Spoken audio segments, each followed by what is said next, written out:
Hello friends, welcome to Bankers platform. Today we have come with the memory recall questions which were asked in Indian Overseas Bank promotion exam. So before starting friends, please like our video and share our video with your friends and colleagues so that they can also get benefit of the video and subscribe to our channel if you have not subscribed. So let's start friends. So friends, these memory recall questions are asked in bank promotion exam of Indian Overseas Bank held on 26 September for scale 1 to 2. So let's start. So first question was senior citizen savings scheme. What is the minimum amount and in what multiple we can make the deposit and maximum amount? So the answer for this question was 1000 rupees for minimum amount with what we can start the SCSS scheme, and 1000 in multiple of 1000 we can deposit the amount, and maximum we can deposit 15 lakh rupees. Second question, how to avoid card skimming? So there were various options were there, and the correct one was before using any machine, take a look to make sure it hasn't been tampered with. So let's move to question number three. Question number three, marginal farmer land holding. What is the land holding of marginal farmer? So it is up to 1 hectare. Next question is what is maximum amount under LRS, liberalized remittance scheme? It is USD 2,50,000. Question number five, loans under Prime Minister Mudra Yojana are covered under, means who covers the loan, and the correct answer is CGFMU. Question number six, meaning of juice jacking.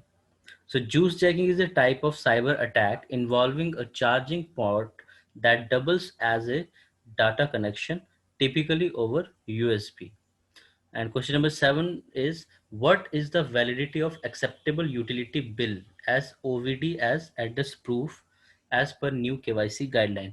See, somebody is there, he is not having address proof. So if he is giving utility bill, so up to what time of utility bill we can consider? It should not be old than 2 months. Let's move to next question. Question number eight. In gold monetization scheme, what is the medium and long term investment period? So medium period is 5 to 7 years, and the long term period is 12 to 15 years. Next question is housing loan, and it is under the priority sector. Housing loan and project cost under priority sector for metro cities and other cities. So in metro cities we can see we can give the housing loan up to 35 lakh and the project cost should be 45 lakh, and in others rupees 25 lakh and rupees 30 lakh. So let's move to next question. Question number 10. Loans for repair of dwelling unit in metro and other areas up to what amount comes under priority sector? As there are the recent changes, so in the metro we can give up to 10 lakh rupees, and in the other area we can give up to 6 lakh, and this is for repairing of the dwelling unit, and this will come under priority sector. So next question is TDS is applicable on rent above dash per annum with effect from 1st April 2019. So the answer is 2.4 lakh. So if rent we are paying more than 2.4 lakh, then only the TDS will be applicable. Let's move to next question. Next question was related to the updated MSME definition. So in that it was asked like small for the, so question was related to the what is the turnover in small enterprises and what is the investment in small enterprises. So as per the latest MSME definition, we can see that for micro the investment is 1 crore and turnover is 5 crore rupees, and for small enterprises investment is up to 10 crore rupees and turnover is up to 50 crore rupees, and for medium it is investment is up to 50 crore and the turnover is up to 250 crore. So let's move to next question. Question number 13.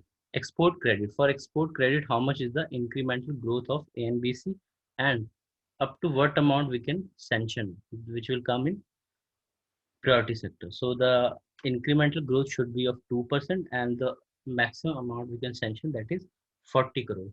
Our next question is, what is the loan amount to farmer against warehouse receipts or farmer produce and period of loan? So maximum we can give 50 lakh and the period is 12 months. Let's move to question number 15. And question number 15 is full form of CERSAI, that is Central Registry of Securitization of Asset, Reconstruction and Security Interest of India. So next question is question number 16, the full form of DDoS, that is Distributed Denial of Service. So nowadays, friends, questions are also coming related to softwares and which we are using in our day-to-day life. So you should also prepare regarding this also. Question number 17 is annual guarantee fee calculation date in term loan in CGTMSE, and that is 31st December. Our next question is question number 18, lodgement of claim under CGTMSE is maximum what period? So for what period we can lodge the claim? So that is 3 years, 3 years from NPA date or locking period, expiry date, whichever is later, and the lock-in period is of 18 months. Question number 19, what is the financial paper? When financial paper to be submitted in CGTMSE coverage for loan amount? So that is above 10 lakh. If the limit is above 10 lakh, then only we have to give the financial papers to CGTMSE. Question number 20, incentive for distribution of bag of coin over counter by RBI to banks. So how much incentive RBI is giving to banks if they are giving the coins over the counter? So that is rupees 25 per bag. Our next question is amount and number of soil notes exchanged over the counter in a day. So the correct answer is 5,000 rupees and 20 notes in a day. Next question is number of digit in UPI pin. So that is 6 digit. Question number 23. While traveling to Nepal and Bhutan, amount in denomination of rupees 200 and 500, if denomination is rupees 200 and 500, how much? Here is a mistake, typing mistake. How much can be taken? So that is 25,000 rupees. So one question was related to what is shell bank. So a shell bank is a term that describes a financial institution that does not have a physical presence in any country. Let's move to next question. Who deals corporate cases in IBC? So that is NCLT.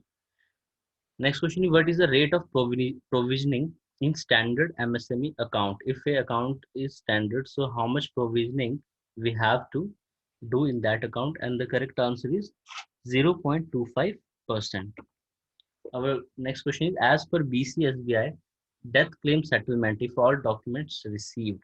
So that is 15 days. Within 15 days, we have to make the claim settlement. So what is the full form of TREDS? That is Trade Receivables Electronic Discount System.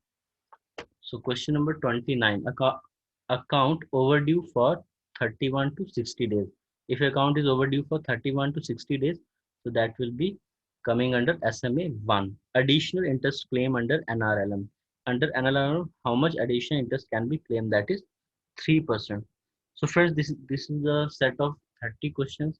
These are the memory recall questions which had come in the recent exam of Indian Overseas Bank promotion exam. So these questions will be helpful for those students who are going to appear in exam in coming days. So these are the questions, and there are various questions were related to the priority sector lending and the RBI norms which are updated from last 6 months. So while preparing for the promotion exam, we should focus on the RBI guidelines, and the questions were also related to the circulars of internal circulars of the bank, and it is also related to the MSME restructuring and OTS, also recovery policies of the bank. So friends, this is a set of 30 questions, and you can also visit to our channel for more updates. So please like, share and subscribe our channel. Thanks friends, thanks for watching. Have a nice day.